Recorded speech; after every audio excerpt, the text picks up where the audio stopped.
بسم الله الرحمن الرحيم وصلى الله على سيدنا ونبينا أبي القاسم المصطفى محمد وعلى آله الطيبين الطاهرين وصحبه الهداة الميامين mbokk groupe les dames de Nourayni ñu ngi leen di ziare bu baax di leen balu ak di leen bal ak di jël ziare yooyu ak suñuy nuyoo yi gën a tedd teg ko ci loxo présidente bi muy soxna Mariama Kunta ak mboolem ñi nga xam ne ñooy administré groupe bu am solo boobu di leen ñaanal di sàkku ci yéen ñaan yàlla nangul ñu ñaan yëpp yokk ñu sutura mais ñu war ak wërle suñu ñaareelu partie waxtaan ci maanaam les droits de la femme maanaam ak yelleefu doomu aadama jigéen ci l'islam waxoon nañ fii ci li nga xam ne noonu la nit ñi ñàkk xamee jigéen ak niñ ko tuutilee ci histoire ak ni nga xam ne noonu lañ ko doyadalee ñàkk ko jox place bi nga xamante ne ni moom la warlu ak ni nga xam ne noonu la ko aada ak romaine muy Rome antique waaye aussi grec antique ak maanaam ba ci diine yahut li mu wax ci jigéen ak diine chrétienne li mu wax ci jigéen ba agsi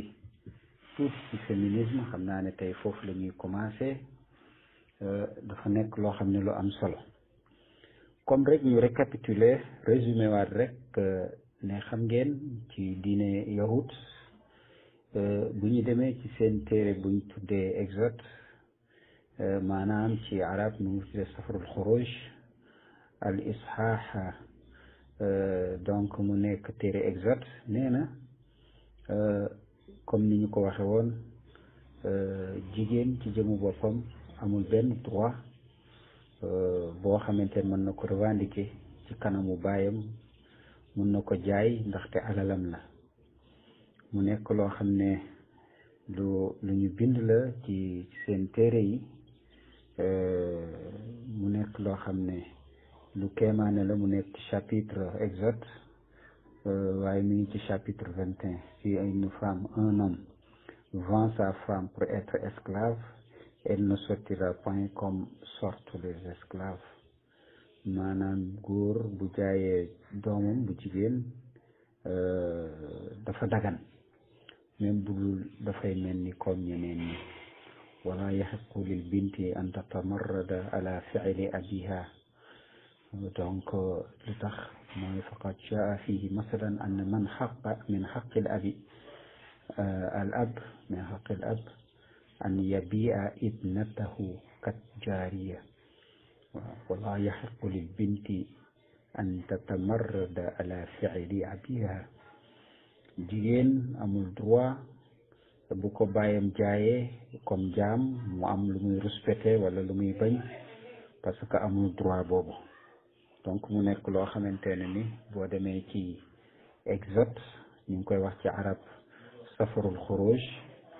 ci aaya ci suuratu 21 aaya 7 di nga ko gis li nga xamante ne ni moom laa la wax mu nekk loo xam ne dañ ko faa bind li nga xamante ne ni wax nañ ko boo demee ci toujours ci Ancien Testament ci Genèse muy maanaam safaru takwin mi ngi wax ci chapitre 2 ci aaya 22 ba 23 ne al mar'atu xuliqat min dil'i adam mooy ne jigéen ci maanaam faaru aadama lañu ko créé ni mu ñëwee nii ci bible bi mooy la femme destinée à l'homme d'Éden fut construite c'est la côte prélevée sur l'homme qui fut construite une femme maanaam comme niñ ko waxee léegi loolu yëpp mu waroog li nga xam ne moom la alquran wax nga xam ne alquran moom dafa yëkkati jigéen daf ko jox orma daf ko jox palaasam jox ko yelleefam jox ko li nga xamante ne mooy àqam mu ngi koy wax ci suratul nisa baadu auzu billahi min ashaytan arrajim bismillahi arrahmani arrahim ya ayuha annaasu ittaqu rabbakum alladi xalaqakum min nafsin waxida wa xalaqa minha zawjaha wa bassa minhuma rijalan kathiran wa nisaa. yéen ñi nga xamante ne ni yéenay nit ñi na ngeen ragal seen boroom mi nga xam ne moo leen sàkk ci benn bakkan, ci bakkan boobu mu sàkk ci maanaam ki nga xam ne mooy soxnaam boobu ak kooku ak ki nga xam ne mooy ku góor ki bassa minhuma rijalan kasiran mu génn ci ñoom ay góor yu bari wa nisaan ak ay jigéen. donc loolu mu nekk loo xamante ne lu am solo luy wane encore place bi nga xamante ne ni moom la yàlla jox jigéen. nekkul affaire jóge ci faar ba nee nañ ci faar biñ ko bindee moo tax jigéen dafa lunku, jigéen dafa dëng ba boo ko bëggee jubbanti dafay nekk koo xam ne dafay damm. te loolu mu contraire ak li nga xamante ne ni moom mooy aaya bi ma wax ni fii dafa ne ni ñu fi ñu créé góor foofu la ñu créé jigéen. donc mu nekk loo xam ne égalité la ci domaine boobu. donc moo tax ñoom it ci seeni xalaat ba tey boo dellee ci judaïsme nga ci li nga xamante ne moom la ñu gëmee seen gëm boo demee ci safaru takwin ba tey ci genèse mi ngi wax ne bàkkaar bi nga xam ne jigéen moom la def ba poussé sunu baay aadama mu lekk ca garab ga, loolu nga xam ne moo ko jural génne ci àjjana, loolu moo waral mu am coono pour ëmb ak biir mu nekk coono boo xamante ne bu metti la ci moom. donc nga gis ni ko chapitre bi waxee ci Genèse, à la femme il dit: je rendrai fort pénible ton travail et ta grossesse, tu enfanteras des fils avec peine, ton désir se portera vers ton mari et il dominera sur toi. nga gis mi ngi wax mu ne ko dinaa fexe man borom bi subhanahu wa taala yow jigéen dinaa def sa dundu metti trop, di nga liggéey, di nga ëmb, te di nga boo ëmbee da nga wasin ay doom yoo xam ne bu ñuy ñëw ci àdduna day metti, da ngay dem ba da lay bëgg a yóbbu laaxara, te dinañ def sa cofeel yépp nekk pour sa borom kër, te sa borom kër boobu moom moo lay dominer. boo xoolee mu ne ko comme ni ma ko waxee léegi mu ne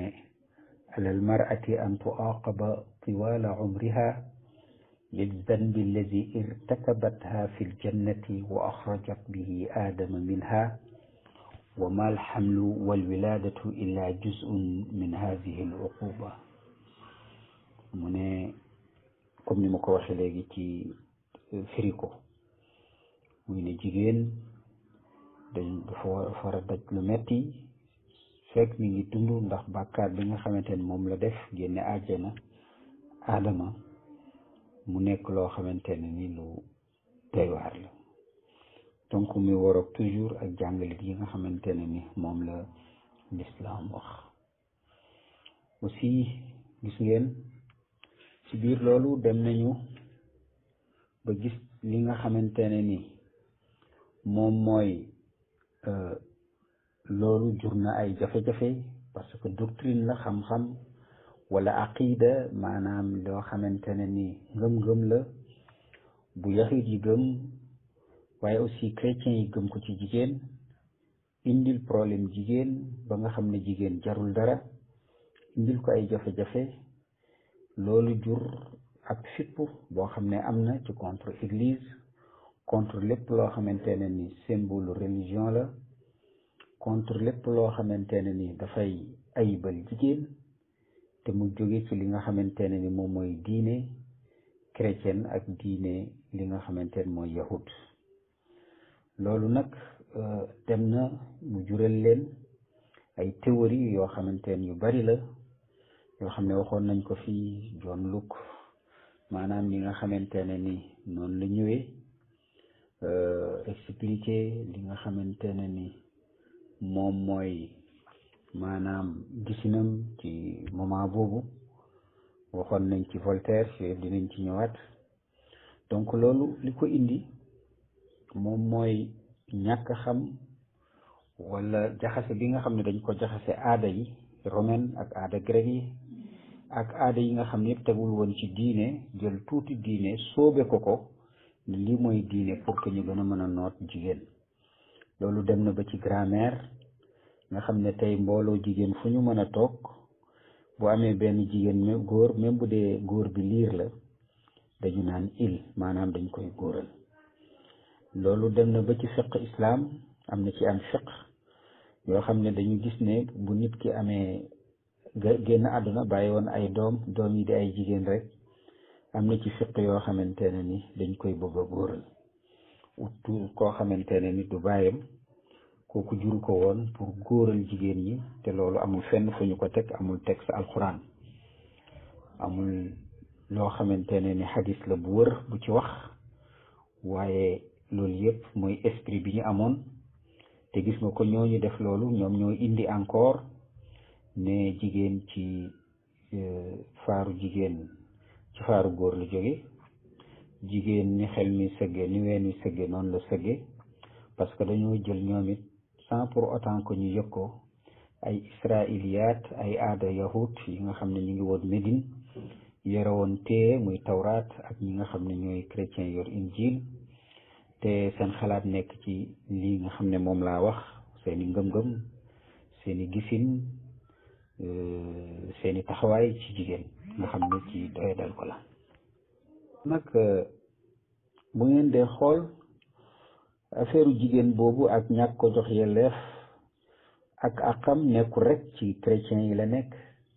wala ci juif yi wala ci aada romaine wala aada yunaan muy grec yi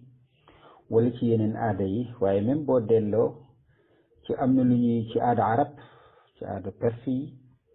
ci aada yeneen réew yi ba ci africain yi la plupart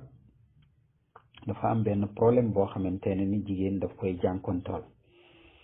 mu nekk loo xamante ne ni lu warul la mën nekk la ndaxte dañ ko xañ lépp ci turu diine wala ci turu aada jël diine bi soobe ko ni wala lii la diine wax waaye kenn ku nekk koo xam ne kuy gëstu la kuy jàng ku xam li muy njëkk a gis mooy ne lii nga xam ne mooy diine l'islam moom moo xamalaat nit ñi actuellement tey fi ñu toll lan mooy al bachariya maanaam xuququl mar'a ci wàllu humanité ci wàllu nekkin ci wàllu nité lan mooy droit de l'homme mais aussi lan mooy droit de la femme lan mooy ay valeurs humaines mooy lan mooy maanaam principe yi valeurs humaines mu jëm ci jikko yu rafet yi nga xamante ne ni ñëpp moom la ñu bokk donc ak lan moo tax góor bi nga xamante ne ni dafa jëloon jigéen doyadel ko ñàkkloo ko fayda ba nga xamante ne ni violence daf ko am ci moom maanaam dafa xaw a am violence ci jëme ci moom lépp loo xam ne lu metti ak di ko toroxal ak fexe ba nga xamante ne ni daf koy doyadal ba jigéen du mën a àgg ci li nga xamante ne ni moom mooy place yu kawe yi moo tax boo dee xool ci histoire le monde occidental vérité historique yi nga xamante ne ni mooy am ci Espagne muy première vague bi nga xam ne islam am na ko contact ak Occident muy Espagne bi nga xamante ne ni fa lañ nekk tey nga xamante ne ni lu gën a bari tey ci civilisation occidentale foofu lañ ko jële mooy tubaab yi fa la ñu jàngee bi islam amee rek relation directe ak lii nga xam ne mooy Occident fa la commencé ay valeurs yu bari commencé génn valeurs yooyu lu mel ni comme xuququl insaan ak tabiiya les droits naturels de l'homme maanaam nit dafa judd rek am droit lekk am droit naan am droit noy am droit nelaw am droit dem gannaaw kër am droit sëy te du ko laaj kenn kooku mooy li nga xam ne mooy droit li nga xam ne mooy droit naturel mais également loolu aussi dañu fa l'islam jàngal loolu li nga xamante ne ni ci alquran boo demee gis ko fa li nga xam ne mooy Occident xam loolu parce que ci jamono dañu leen église bu leen fàtte ne am na lu ñu tuddee inquisition mooy maanaam dugal nit ñi ci li nga xamante ne ni mooy ay jafe-jafe képp koo xamante ne ni am nga beneen gisin boo xamante ne dafa wute ak gisinu li jàngu bi wax ñu rey la wala ñu faagaagal la amoon na lu ñu tuddee guillotine muy loo xamante ne ni dañuy ñëw koppati sa bopp gis ngeen Copernic ak Galilée nga xam ne moo na wax ne suuf si dafay tourner ci moom dafa rond gis nga li nga xamante ne ni fekk na ko ci loolu donc loolu mu nekk loo xam ne donc islam ñëw jàngale li nga xam ne mooy les droits naturels waaye aussi xuququl mar'a muy les droits de la femme ak yelleefu doomu aadama wax aussi ci li nga xam ne al xuquq duwaliya le droit international soit public wala privé mais islam wax ba ci xuququl aqaliyat le droit des minorités ak yi nga xamante ne ni moom mooy war seen diggante ak l'état loolu yëpp islam jàngale ko ci Espagne l'islam fexe ba nga xamante ne ni valeur yooyu dafa duggaat dellusiwaat ba nga xam ne Espagne daf ko approprié muy tubaab yi ñu jël ko mu nekk ay valeur muy première vague deuxième vague bi mu ñëwaat muy ci 11e siècle bi nga xam ne les croisés ñëw na mooy maanaam chrétiens yi parce que xam ngeen ne am na 8 croisades pour jël Baytul Maqdis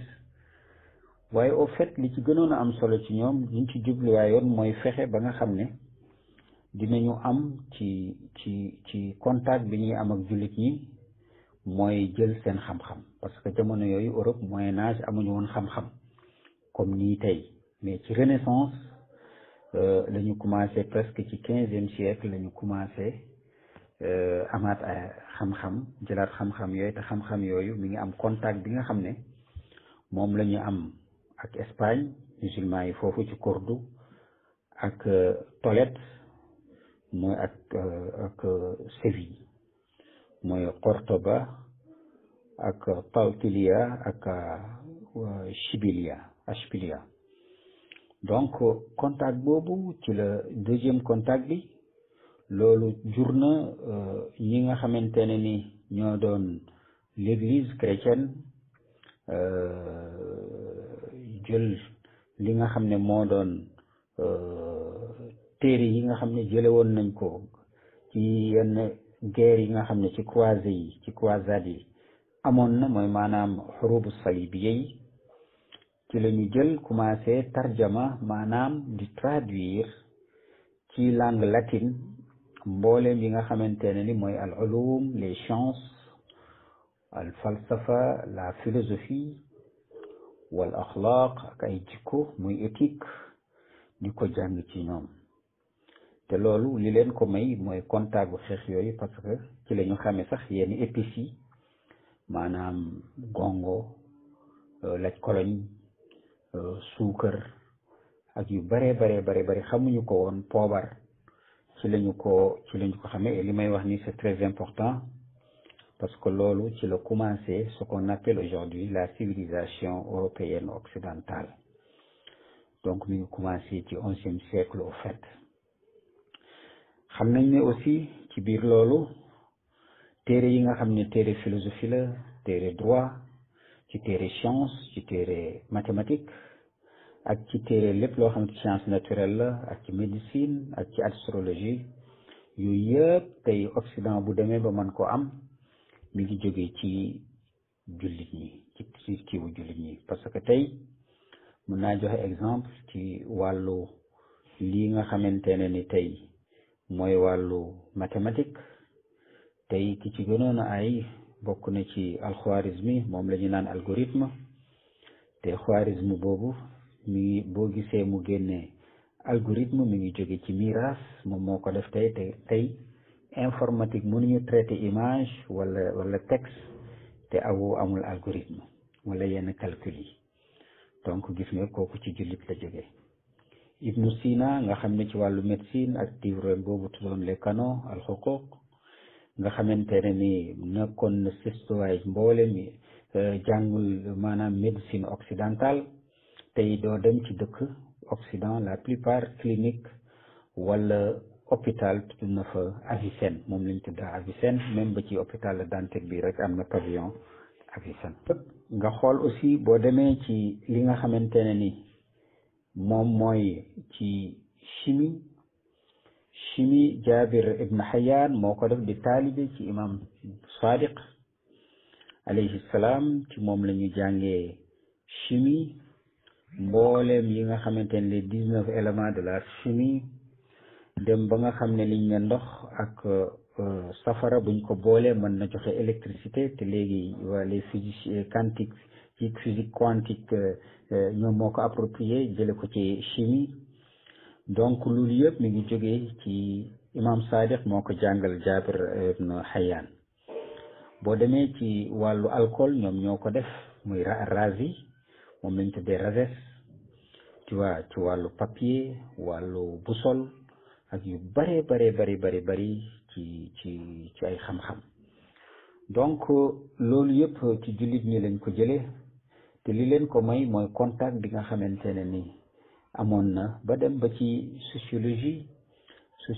Saint Thomas d'Aquin ku ñuy def sociologie xam nañ ne histoire bi mi ngi jógee ci ay maanaam de grands savants ku mel ni Ibn Sina Ibn Rushd nga xam ne c'est un espagnol moom it ci la jëlee ak ki nga xam ne mooy Ibn Khaldun ci li nga xamante ne ni mooy histoire analytique wala ñu mën ko tuddee sociologie loolu mu nekk lu am solo loo xamante ne lu am la parce que xam ngeen ne islam nekk na en contact ak Espagne pendant 7 ou 8 siècles depuis 83e année maanaam ci gàddaay gi muy juróom-ñeent fukki at ak ñett muy 711 ba 1492 ci époque conquistador mën nañu wax ne l'église ci jamono boobu muy l'église chrétienne notion wu ce qu'on appelle la liberté al hurriya aw xuququl insan yelleefu doomu aadama les droits de l'homme wal musawaatu ci wàllu égalité ku nekk yem baynal mar'a war rajul diggante jigéen ak góor fil insaniya ci humanité ñu xam ne ñoom ñaar ñëpp ay nit lañu wal karamatu ak dignité maanaam ñu yendal ko karamaam wal xorriyatu taabir ak li nga xamante ne moom lañ tudde liberté d'opinion wax sa xalaat ak li nga xamante ne anir raay wane sa point de vue di ko wax li nga xalaat wal mu'taqad ak tout ce qui est foi sa ngëm-ngëm yooyu dafa nekkoon loo xamante ne xamuñu ko woon waaye bi nga xam ne l'islam ñëw na ba am contact boobu ci la nag chrétiens yi muy ñi nga xamante ne ni ñoom ñoo nekkoon ci adria mooy couvent daïr wal cathédrate ak ñi nga xam ne ñoo nekkoon ci cathédrale yi nekkoon labbe yi ci la ñu ñëw nag ñoom it dox seen waar traduire ci latin yi ñoom it def seen waar ci loolu fexe ba nga xamante ne ni dina ñu mën a jëriñoo xam-xam boobu moo tax ci wàllu architecture ci wàllu géométrie ci wàllu mathématique ba ci art gothique bi yi ngay dégg yu bari ñu ngi ko inspiré woo ci art islamique moo tax boo demee Cordoue wala Tolède wala Séville da nga fay gis ci Espagne ñi nga xamante ne ni mooy forme architecturale yooyu nga xam ne moom laay wax nii loolu aussi moo nekkoon deuxième vague troisième vague bi ñëw après bi islam duggee Espagne ak bi nga xam ne croisade yi ñëw na, mais troisième bi moom mooy Turquie mooy dawla Ousmania. xam nga ñoom it dañuy jouer un grand rôle ci histoire islam, indi aussi ay idées. ñooñu nag ñoom ñoo jafal ñi nga xam ne moom la ñu tuddee les siècles de lumière, mooy ma al usur ak wala asru tanwir, nga xamante ne ni ci la borom xam-xamu philosophie ñu mel ni ñoom Diderot, Descartes, Jean-Jacques Rousseau, Pascal, ñoom John Locke, Hobbes ak ñu mel noonu Montesquieu ci la ñu génn nag commencé di génn seen xalaat. waaye loolu li ko gën a indi moom mooy contact bi nga xamante ne ni am nañ ko ak Turquie, nga xam ne dëkku jullit la woon muy dawlal Osmania, bi nga xam ne gën na leen jàngalaat li nga xam ne mooy les droits de l'homme, mais également lan mooy shakhsiyatul mar'a, la personnalité réelle de la femme, ji jigéen taxawaayam ak nekkaayam dëgg yelleefam ci mbooleem yi nga xamante ne ni moom mooy branche awil station wala milieu yi nga xam ne social jigéen war fa taxaw ci wàllu économie, ci wàllu njàngale, ci wàllu social, ci wàllu culture, ci wàllu éducation. donc loolu aussi mu nekkoon lu am solo ci ñi nga xamante ne ni ñoom ñooy Occident. ba contact boobu nga xam ne am na 2299 nga xam ne ci la sosu ak dawla Osmania muy l'état ottoman, ba 1301 ba nga xamante ne ni ottoman yi ñu ngi nekkoon ak ñoom foofu ci jamono boobu la génn lu bare 1299 ba 1916 nga xam ne mooy existence su dawlal Osmania. donc Turquie yooyu demoon nañu ba Vienne, mooy tey fi Autriche nekk tey, ñoo ko ubbi 1529. Constantinople muy Istanbul bi nga xamante ne moom la ñu naan Istanbul, sénégalais bari xam nañ ko, ñu ngi ko ubbi 1423. loolu nag moo jur coexistence, maanaam taayush shuub al masihiya wal muslimin, moo jur coexistence entre les musulmans et les chrétiens, mooy fexe ba nga xam ne musulmans yi jullit ñi ak chrétiens yi dinañ mën a dal.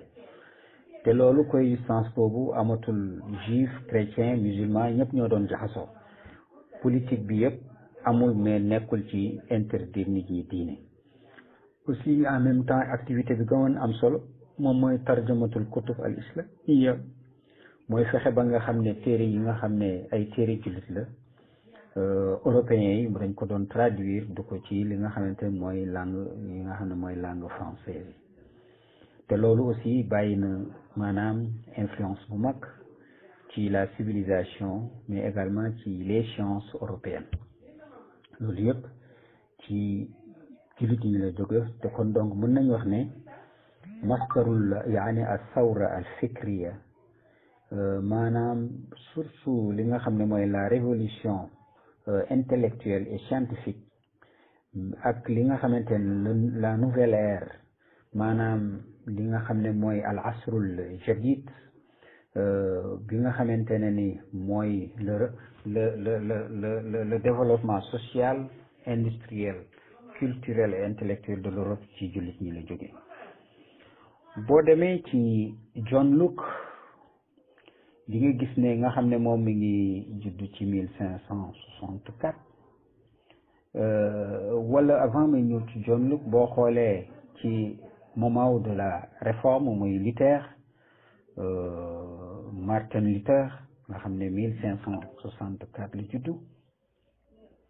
Martin Luther boobu ak Calvin nga xam ne dafa ko topp ci ay xalaat, nekkoon Allemagne ki nekk France présentement, jamono jooju mën nañu wax présentement ci Suisse la. ñooñu ñooy ñi penseurs yi njëkk a jóg xeex ci li nga xam ne église noonu la nekkee woon, xeex li nga xam ne jàngu bi noonu la nekkee woon,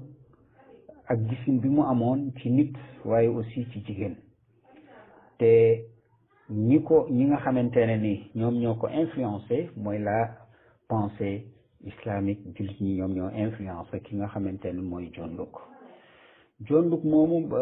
moo influencé ki nga xamante ne mooy Martin,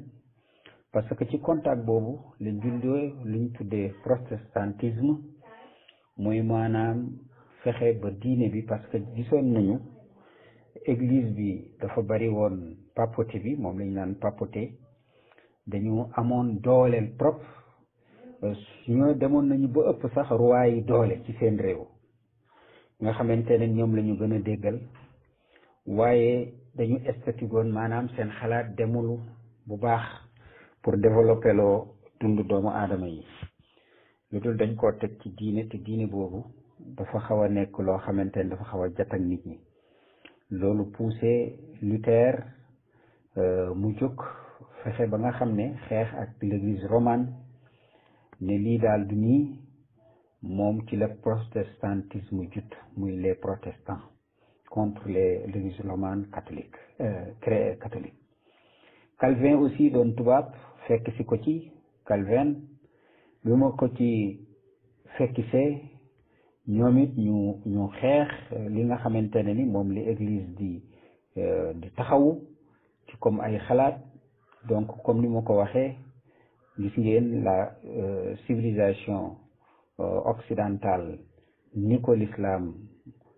ubbee ba ñemeloo philosophie ñuy xalaat, les penseurs di xalaat, ñu mel ni ñoom Luther nga xam ne amoon na côté affairiste, maanaam moom da doon jaay, dafa yoroon xalaat di yoroon ay mbiram di jaay, mais également am ngëmam. Mais également boo xoolee ku mel ni comme Hobbes, anglais bi mu nga xam ne mi ngi juddu 1679, ak Francis Bacon 1626, ñoom ñëpp, ak John Locke 1704. boo dee xool ñoom ñëpp seen philosophie politique li ko ak sociale bu critique li ko indi moom mooy erreur yi nga xamante ne ni église doon na ko def, dem ba indi luñ tudde inquisition, mooy ni nit ki di xalaatee sax dañ ci duggoon. loolu yëpp mu nekk gàcce ngaalaama pour l'islam bi nga xam ne bi mu amee ak ñoom contact, surtout ci dernière vague bi, muy troisième vague bi, ak l'état turc ottoman, ak téere yi nga xam ne dañ ko traduire. loolu moom mooy indi ñoom Calvin, ñoom Luther, ñoom Hobbes, ñoom Bacon, John Locke nga xam ne mooy ki nga xamante ne ni la philosophie politique occidentale libérale ci moom la jóge, positiviste, moo ko gën a codifié. ñooñu ci la ñu jóg, ak ki nga xamante ne ni mooy Voltaire, nga xamante ne ni 1778, ak ñoom Jean-Jacques Rousseau 1778 moom it ci la gane àdduna, ak Montesquieu 1789. ñoom ñëpp ci 17e siècle bi ñu jóg nag seeni bind, seeni wax, seeni taxawaay di attaquer église bi ci ni nga xamante ne ni noonu lay doxalin boo xamante ne ni dafa wute ak li nga xam ne les droits naturels, mu naan al xuquq al tabiiya, ak ni mu wuteeg ak li nga xamante ne xuququl insaan, les droits de l'homme, yelleefu ak yelleefu doomu aadama, mais également al xurriyat, tout ce qui est liberté d'opinion, de parler, liberté d'imprimer et d'entreprendre et de croyance. Donc loolu yëpp ak li nga xamante mooy xuququl mar'a, les droits de la femme, parce que yooyu dafa bokk ci les droits de l'homme, les droits naturels, ak maanaam sur l'égalité entre hommes et femmes, mais également fexe ba nga xamante ne ni surtout jigéen dinañ ko jox wàllam. Foofu nag la liñ tuddee moom idée féminisme foofu la commencé. moo waral gis nga ma joxe ci rek quelques repères ci ma tànn ci Montesquieu. gis ngeen Montesquieu doon na wax ne moom vraiment parce que xam avec inquisition bi amoon nga xam ne même booy bind wala ngay xalaat église day xool lan nga bind lan nga xalaat ci lan la ndax daf ko contre wala contre ko ñoom Montesquieu pour mu mën a bind li nga xamante ne ni mooy contre église dafa am ay essais yu mu bind par exemple du Coran et de la loi musulmane gis nga ko moom moo ko bind moom Montesquieu wala ci maanaam trois articles yoo xamante extrait de l'essai sur les mœurs ak l'esprit des nations gis nga ci mu ngi ko bind ci 1756 donc nga xool Montesquieu boobu plutôt Voltaire ak dictionnaire philosophique te nga xamante ne censure dafa amoon inquisition am nga xamante ne ni dañuy xool li nga bind bu àndul ak ñoom ñu censuré ko ndax violence ak extrémisme bi nga xamante ne ni diine chrétiens yi daan nañ ko def foofu nag mu bind di wax ci sagesse islam maanaam islam nu mu nekkee diine bu baax diine bu tegu ci xel diine bu simple diine boo xamante ne ñëpp dañ ko war a bëgg diine boo xam ne luwaam yi dafa ni nga xam ne xawaaniinam aaya yi ak ni mu ko gee dafa rafet diine boo xamante ne ni ngëmam dafa nekk son dogme est admirable car ce qu'il y a de conforme avec le nôtre mais les moyens sont affreux donc gis nga yooyu yëpp mu wax ko ci téeréem boo xam ne mu ngi tudde alquran et de la loi musulmane mooy comme ni ma ko tuddee dans du Coran et de la loi musulmane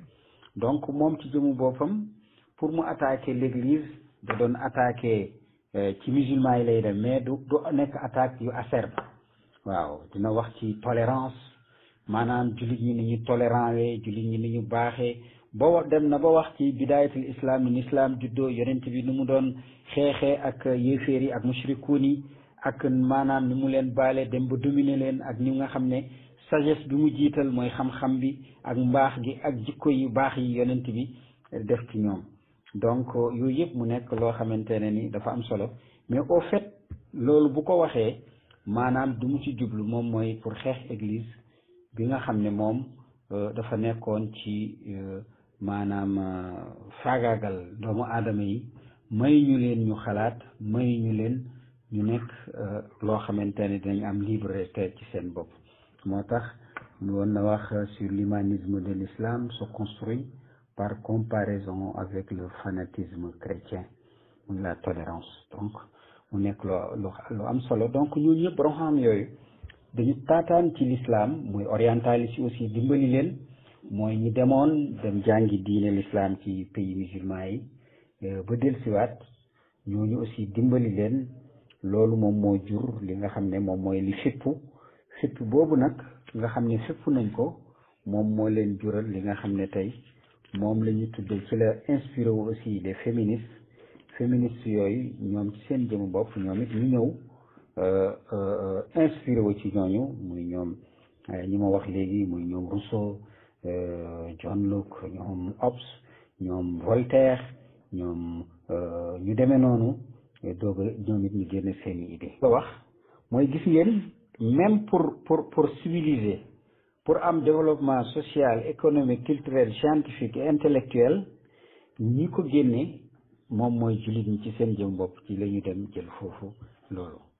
même bu dee jullit ñi tey tas nañu doole bi ñu amoon amuñu ko mais loolu wane na ne yàgg nañu jouer un grand rôle boo xamante ne ni bu am solo pour la conscience universelle ak damir al kawni donc ci la ñu jëlee féminisme juddoo ci biir féminisme boobu nee nañu ki gën a njëkk indi maanaam baatu féminisme vocabulaire médical la woon mooy Fourier waaw Fourier moo ko njëkk indi parce que li mu doon bëgg a caractériser mooy des hommes d'apparence féminine mooy góor yoo xam ne dañoo xaw a efféminé maanaam dañoo xaw a jigéene mu ci doon expliquer mu nekkoon néologisme benn mot bu bees mu ci doon wax bi mu demee nag ba 1872 Alexandre Dumas fils ci roman boobu gis ngeen xam ngeen littérature aussi dafay former comme ni histoire di former ak science ak poésie ci la bind nag mu jël vocabulaire boobu mujj bi mu nekk un vocabulaire politique boo xam ne boo xam ne dafay wane jigéen yi nga xam ne ñi ngi revendiquer l'égalité avec les hommes maanaam nekk benn entre góor ak jigéen kooku mooy première vague bi donc sens boobu aussi nekk boo xamante ne ni dafa am comme ni ma ko waxee ci ñeen bii vocabulaire médical la jóge ci Fourier mu ñëw ci Damas fils mu mujj nekk benn vocabulaire politique boo xam ne courant théorique et politique 19e siècle yëpp soit la pensée socialiste et marxiste yëpp dañu ko jël wala la pensée républicaine démocratique kooku mooy première vague bi deuxième vague bi ñëw Simone de Beauvoir foofu nag la mbiri jaxasoowee mu ñëw mooy la fin des années 60 wala début ci milieu années 60 moom mu ñëw bi mu ñëwee nag ci la maanaam indi idée yi mais bien avant cela bu leen fàtte ne am na livre bu mu bindoon livre boo xam ne mu ngi tuddoon le deuxième sexe ci la bind mu ngi ko bind en 1949 livre boobu nag ci la taale maanaam li nga xam ne moom mooy dëgg féminisme te féminisme boobu boo dee xool maanaam jubluwaayam rek maanaam idéem moom mooy promouvoir mooy fexe yow ngay jëlal sa bopp sa mbir téer ko sa bopp waaye également définir nga xam yaay kan wane jigéen sur le plan psychologique psychanalytique social naka la jigéen mooy war a taxawaayam économique ak yëpp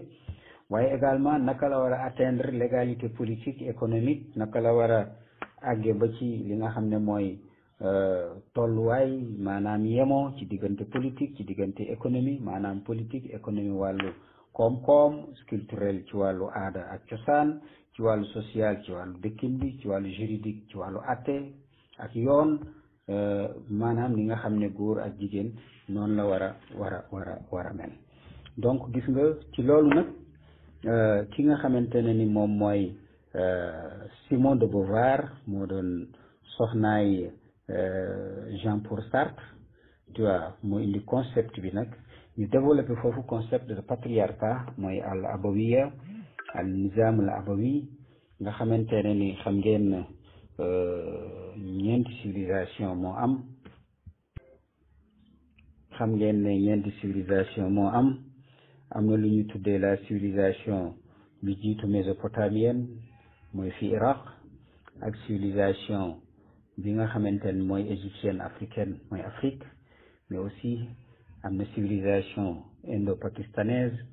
muy ci Inde ak Pakistan waaye aussi la civilisation chinoise muy civilisation chinoise donc loolu moo amoon mais civilisation yëpp régime matriarcal moom moo doon dem maanaam ci wàllu ndey la ñuy doonee waaye ki nga xam ne mooy indi patriarcat mooy yahudiya mooy astaghfirullah patriarcat mooy yonent yàlla Ibrahima alayhi salaam donc ci la commencé muy transmission ci pouvoir ci lépp ci patriarcat donc loolu gis nga ñu indi ko ci la ñu créé ne loolu warul mun a am parce que toujours loolu day wane ne ñoom ay xale lañu donc ci sphère privée maanaam dañ leen di yar toujours comme xale parce que jigéen lay doon nekk yaay nekk soxna te ñoom bëggatuñu mel noonu donc ñu indi concept patriarcat élaboré concept sexisme mooy ci wàllu jigéen li ko war ci wàllu sexe moom moo war góor li ko war donc amul kii am na droit maanaam ci wàllu sphère privée kenn waru ko dominer góor waru ko dominer pour contrôler yaramam wax ko wala nii nga war a solo nii nga war a mel nii nga war a da nga war a diwoo lii wala da nga war a muuroo nii donc aussi am droit ci wàllu avortement maanaam ëmb mais aba contraception aussi jël pour doo ëmb donc loolu aussi mu nekk ay droit yoo xamante ne ni dafa ñëw pour jur ay li ñu tuddee construction de nouveaux rapports mooy def ay maanaam rapport yu bees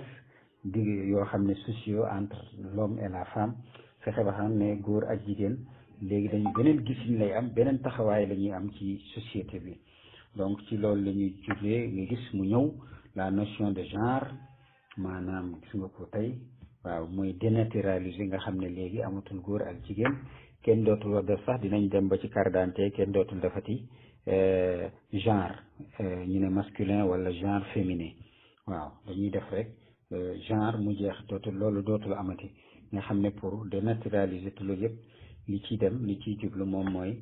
fexe ba nga xamante ne ni famille dootul am gis ngeen ko ci wàllu ngóor jigéen ci wàllu maanaam mariage pour tous góor ak góor di sëy jigéen ak jigéen di sëy te ku ci nekk mën nga adopté xale pour yar ko gis nga yu demee noonu donc loolu di dem mooy deuxième vague bi troisième vague bi ñëw muy en 1990 la commencé mu am de nouvelles revendications yoo xamante ne ni militantes féministes yi dañ ko indi mu nekk ci ay groupe jóge ci ay groupe minoritaire ci wàllu droit à l'éducation wàllu njàng jigéen dafa war a jàng jigéen dafa war a dem liggéey yëpp dafa am droit maîtriser bu am ay alal mu téyel ko boppam waaye aussi am li nga xamante ne mooy droit de vote pour maanaam votel ku ko neex tànn ku ko neex donc loolu mu nekk loo xamante ne ni yu aussi ay yu am solo donc gis ngeen yooyu yëpp tey bu ngeen dee xool ak ñi leen di taxawu kenn ku ci nekk li nga xam ne moo leen inspiré woon ba tey l'islam la waaw parce que ñi inspiré dem ba féministes yi mën a jot ci xalaat bi musulman yi la mooy borom mooy borom xam-xamu l'islam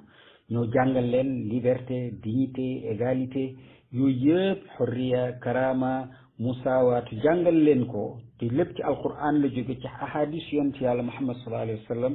ak dundinam ak dundini waa këram ak saxaaba yi loolu yëpp mu nekk lu am solo mais gis ngeen mi ngi ñëw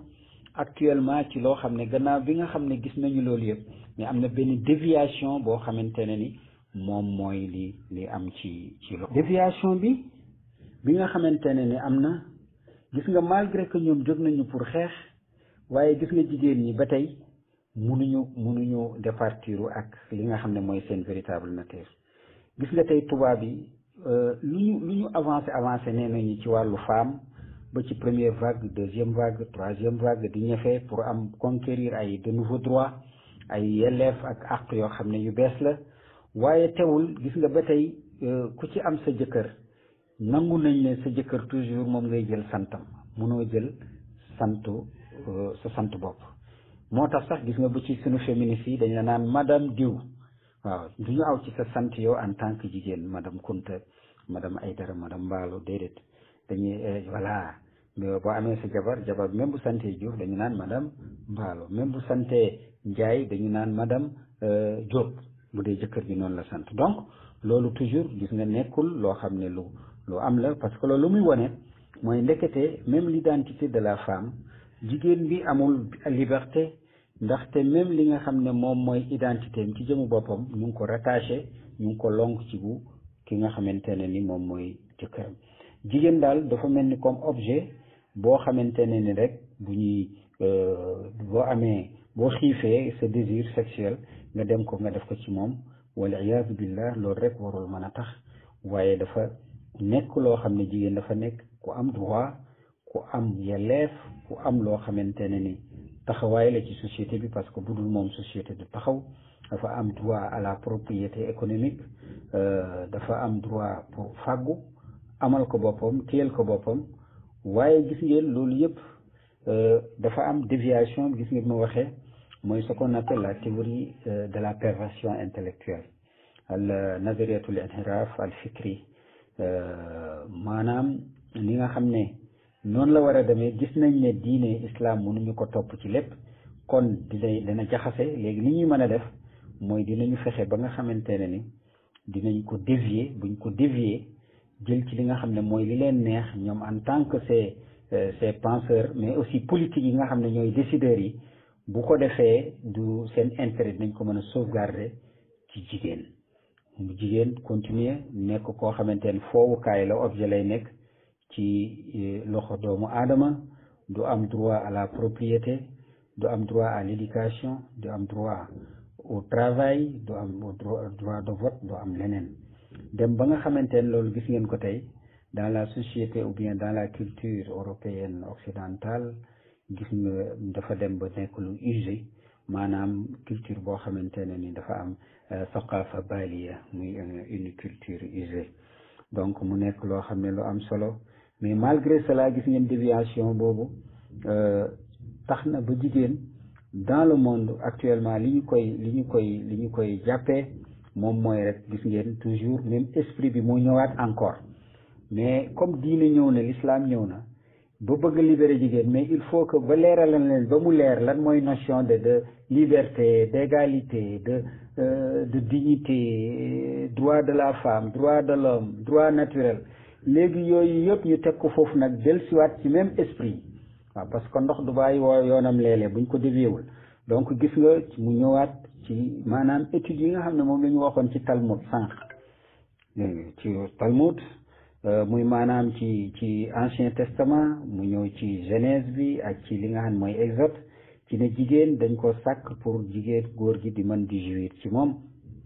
loolu yëpp li ko indi nag mooy pour fexe ba nga xamante ne ni jigéen dootul amati droit bi nga xam ne moom lay war a am wala bu ko amee dana am neneen nuñ ko tuddee noo xamante ne ni du ni mel bu ko defee ñu mën continuer di ko maanaam exploitation boobu nag moo dem ba ci la Révolution française ñu taxawal ay points yoo xamante ne ni lu mat 7 points yoo xam ne ci Révolution française pour dévier parce que aussi xam nga après la réforme de l'Église ak Luther ak Calvin dem nañu ba ci Révolution française la am de nouvelles mœurs mooy maanaam ay axlaaqiyaat yu bees jikko yu bees ak gisin yu bees ci àdduna nga xamante ne ni benn régime boo xam ne nekkatul régime royal nga xamante ne dafa basé wu ci wàllu buur mais dafa ñëw comme république mu nekk 1789 donc ci biir loolu la ñëwee bi mu ñëwee li mu njëkk a def mooy taasis maanaam créer benn administration boo xamante ne ni juste pour ménager ça juste diriger li nga xamante ne ni mooy fexe toutes les grandes industries de production ak li nga xamante ne ni moom mooy commerce banque ak i institution yoo xamante ne d'assurance fexe ba nga xam ne dañ koy téye mu nekk seen loxo xam ngeen ban lobby la c'est le lobby juif sioniste ñu jël loolu tu vois fexe ba nga xamante ne ni loolu nga xam ne moo nekkoon ci serfs yi mooy les serfs muy les ñi nga xam ne ñoo doon les féodaux qitaayun falaaxiyun yi yaa ngi dégg donc qita min usul al falaaxiya al qitaayun comme ni ma ko waxee muy les féodaux nga xam ne dañu amoon ci foncier bi ci alalu suuf fexe ba nga xam ne ñoom dañ koy nangu waaw les nouveaux révolutionnaires waaye ñu nekk ci suuf xam nañ la c'est le lobby juif ñaareel bi mooy ishaatul diine fexe ba nga xam ne tout ce qui anticléricalisme moom mooy fexe ba nga xam ne lépp loo xam ne symbole diine la muy symbole diine chrétien wala diine yahud wala diine jullit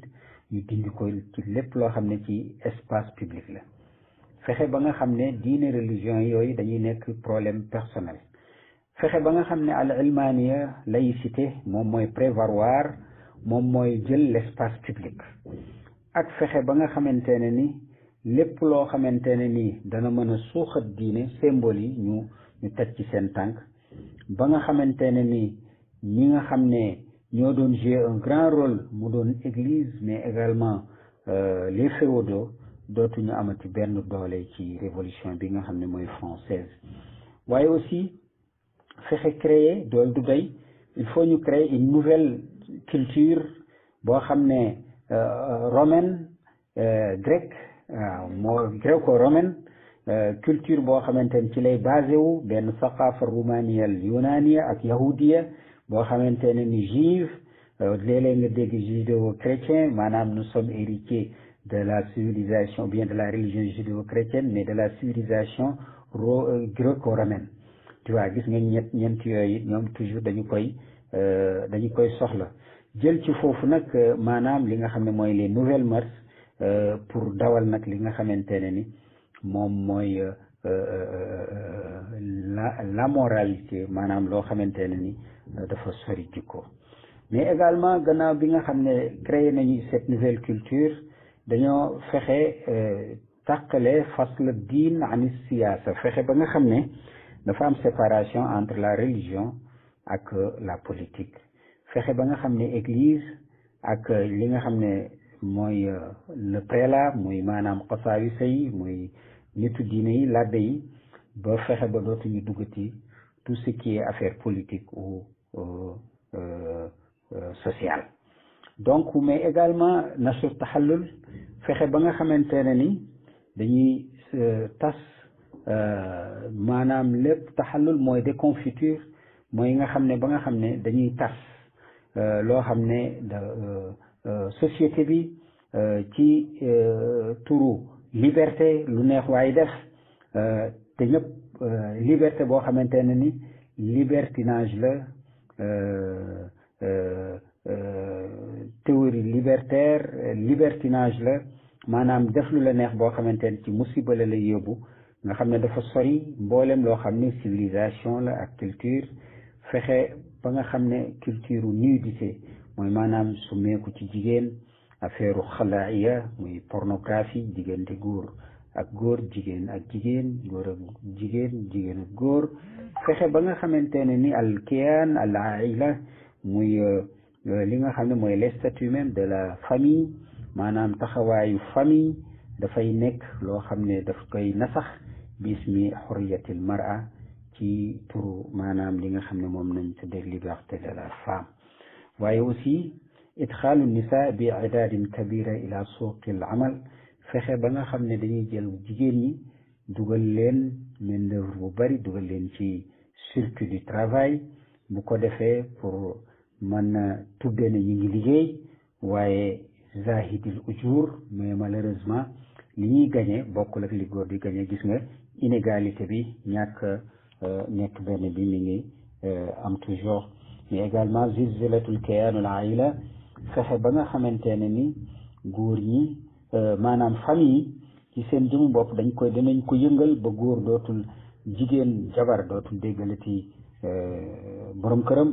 dootul nangooti topp jabaram bu ko defee ba nga xamante ne ni fexe tudde loolu yëpp teg ko ci liñ tudde liberté mën nga am sa jabar mu dem defi lu ko neex liñ tudde bigamie am ay borom kër yu ko neex wala am ay nga yow ku góor ki nga am ay maîtresse ñoo xamante ne ni takkoo leen waaye foofu ngay yendal ko fanaanal ak ñoom loolu yëpp ci turu li nga xamante ne mooy liberté ba dem ba nga xam ne poussé na al misliya muy wàllu góor jigéen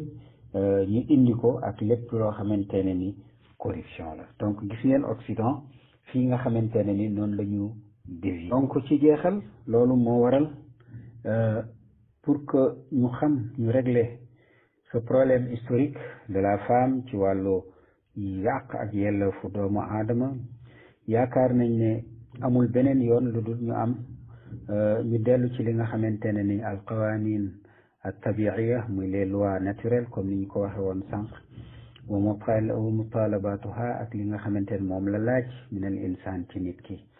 donc mais également loolu war ñu yóbbu mu nekk ñu xam ne loolu dafa nekk loo xam ne mun sajum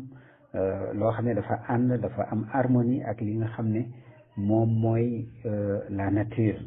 bi nga xamante ne ni moo tax ñu sàkk ko à partir de là buñ ko defee rek niñ gis ne jigéen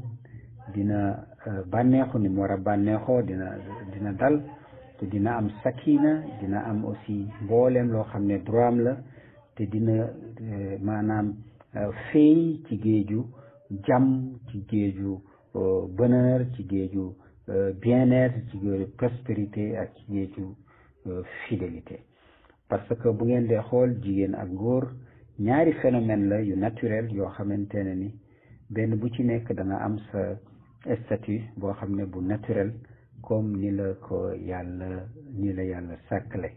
donc ci biir loolu pour nag ñu mën assurer loo xamante ne prospérité ar-raxa wa saada ak li nga xamante ne mooy mucc muy bien-être bonheur wa istifa al xuquq al mudia, fexe ba nga xam dañuy delloo si li nga xam ne mooy les droits